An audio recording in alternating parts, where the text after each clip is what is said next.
to je primitivní.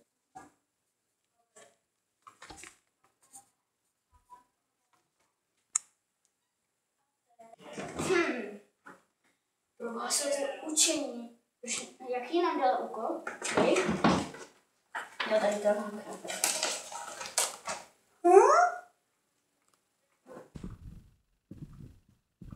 Pro Boha svatýho 165 plus x rovná se 200.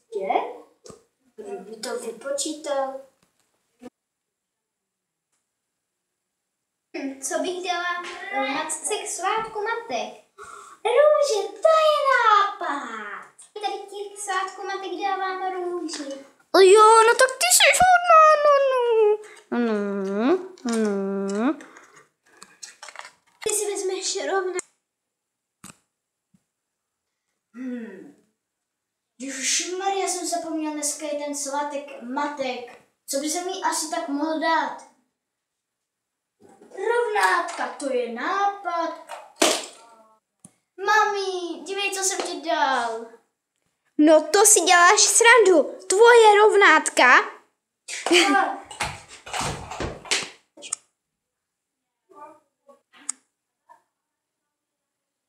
Let it go, let it go.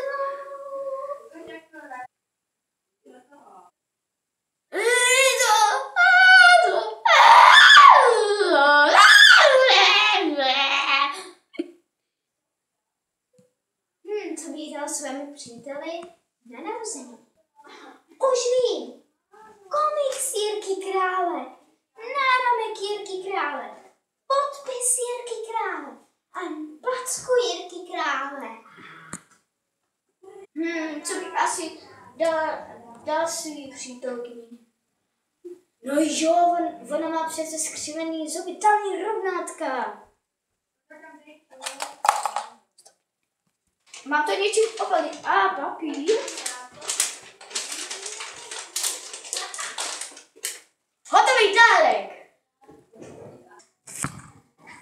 Pokud se vám tolik video líbilo, nezapomeňte dát like. Dělali jsme to dlouho, ještě minule jsme natáčeli ještě něco o hodně těžšího, že jo, Ani? A nějak se nám to nepovedlo, takže jsme to natáčeli ještě jednou. Tak nic, začím. Čau.